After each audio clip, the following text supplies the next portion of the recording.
YouTube, of course, it is your favorite gamer here, Above Average Cody, coming at you with a quick little tips and tricks video for how to live up in Halo Infinite. And by live up, I mean play such that your life is valuable. Because a lot of people like to get in that Call of Duty mindset where you just run up, you die, you respawn, and that's the vicious cycle of first-person shooters. But in Halo, guys, life is very valuable, and sometimes valuing your life and staying alive for your team is just as important as collecting objective time or even getting kills or assists on the map. And now, I'm not going to lie to you guys, this is going to be more of an advanced video. I mean, it's not going to be as simple as saying, oh, back out of a gunfight when you're damaged, or don't take the 2v1. You know, those are very simple tips, and I will bring them up just to reiterate them, but I plan on going over much more advanced things and kind of a very important mindset you have to have in FPS games that show through even more in Halo Infinite. And if you do these things and mix them into your gameplay, or even just shift your line of thinking a little bit with some of these tips, guys, you're going to notice how far they go in this game to really help you out and help you be a better player here on all of the maps on Halo Infinite, especially in ranked play, guys. So, obviously, as I mentioned, I'll go over the very, very easy ones, guys. If an enemy gets first bullet, you think you're going to lose a fight, guys, duck out. Back out, just get out of there, maybe switch with a teammate and just regen your shields. If you don't have full shields, guys, in most cases, you should not be taking the gunfight. We all already know that. Second tip, guys, if there are more enemies than you, say a 2v1, a 3v1, you turn the corner and see a ton of enemies, back out of there. All right, you're not going to win that fight. You have to wait for teammates. This happens a lot. Maybe if you go 4 down and you respawn first, you have to find a place where you can hide, wait for your teammates. I promise you'll have a better chance at taking on the enemy team. Okay, now that we have the easy ones out of the way, guys, I want to talk about the more complicated ones. And the first thing I want to bring up is what you call a head glitch. And we actually have a perfect situation here. Now, most people, for some reason, take the fight from control from right here. They stand right here in the doorway, and sure, you could strafe in and out of the doorway, that's awesome, but you are still a very, very large target to hit. As you can see, I can hit this fella in the legs, I can hit him in the chest, I can hit him in the head, I can hit him wherever they want.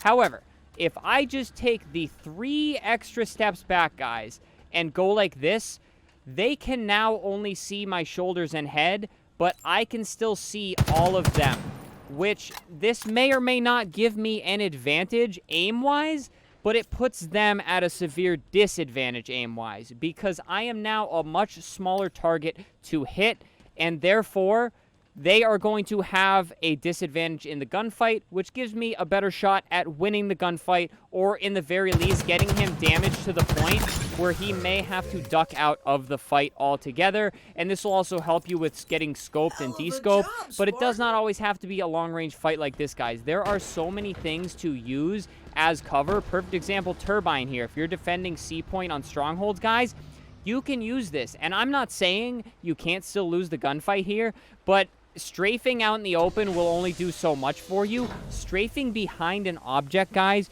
you are forcing them to hit you in the shoulders or in the very least the head, which gives them a very small body mass to hit, guys. And I realize we talk about head glitches and things like that in Call of Duty, but it plays just as big of a role in Halo. The problem is, people just love going out in the open because they're like, oh, these strafe fights are so huge and important. No, I mean, say somebody's up here at top glass, guys.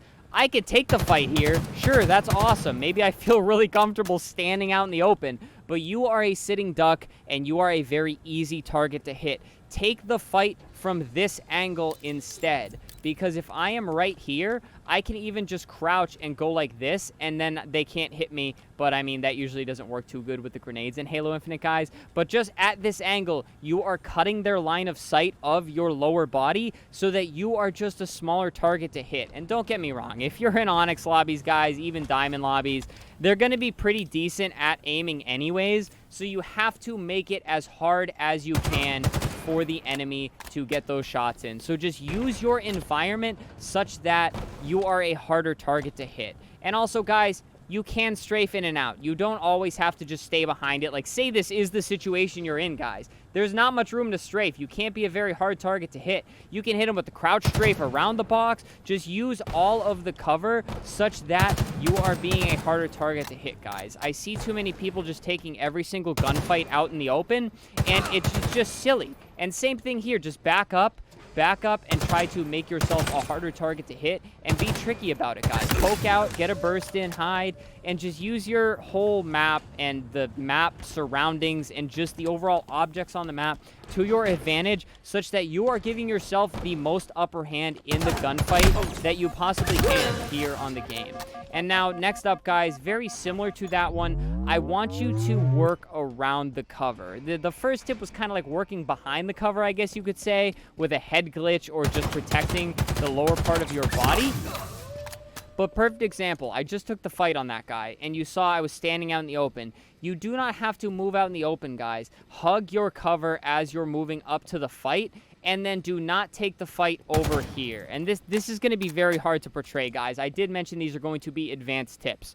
All right, plenty of fights happen up here in pipes, guys. You get somebody low pipes down by plasma pistol on the grenade spawn down there. Now, say you see them, but your mind isn't like, oh, I need to stop moving and take the fight. So you keep moving up.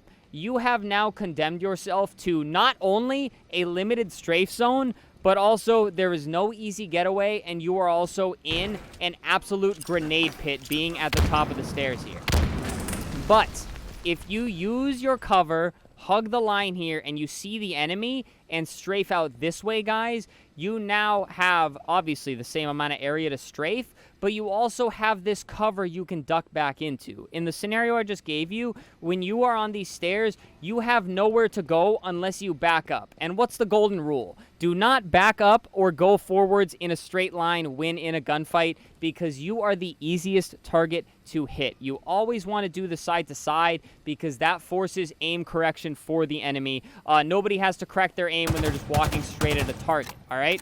So just think about using the map such that you have a way out or a way where you can control the gunfight, because if you are the one strafing in and out of cover, guys, you control how that gunfight goes.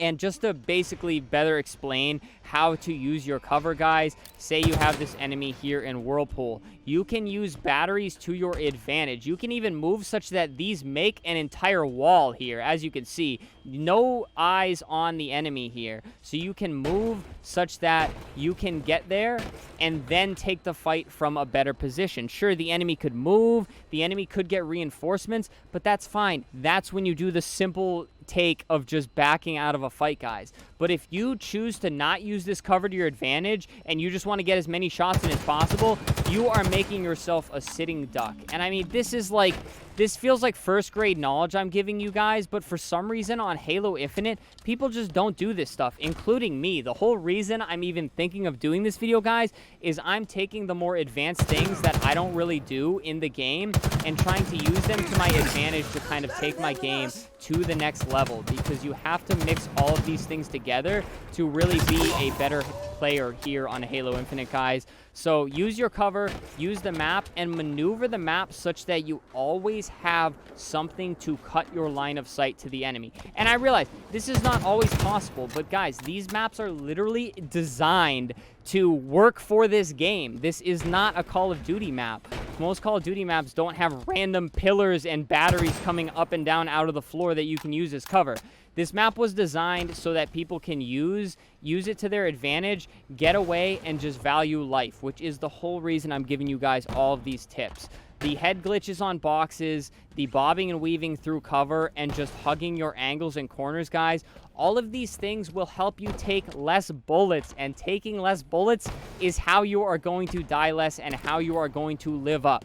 So it is not always as cut and dry as just backing out of a fight, waiting for teammates. Sure, a lot of times it can be, but a lot of times you're going to have to be that big brain player that is using the map and still getting in damage. Just because you're alone waiting for teammates to spawn does not mean you cannot put in damage, guys. The more damage, the better, because your teammates are not always always going to spawn where you are. Sometimes they'll spawn on the other side of the map depending on what the team is pushing and forcing for spawns. And sometimes if you can just get that 1 burst, that 2 bursts, and survive guys in a Slayer game, that can seriously be a major turning point, because your team could spawn somewhere else where they can get the easy kill and give you that good assist on that person, guys. But all right, that is kind of just some...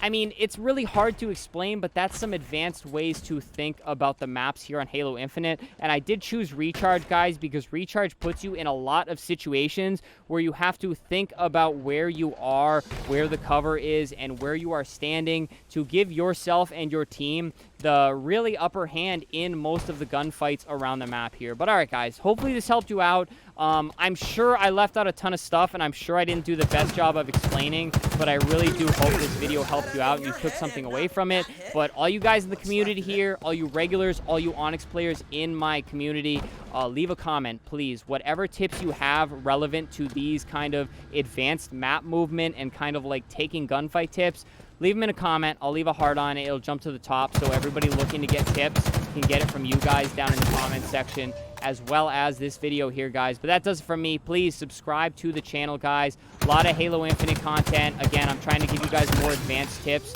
to kind of give you guys thought processes and things to do in the game that I'm trying to also work on myself, because I'm not the best player. I've never claimed to be, but I'm always trying to get better, always trying to improve. So subscribe, guys. We're going to be doing a lot of COD content as well.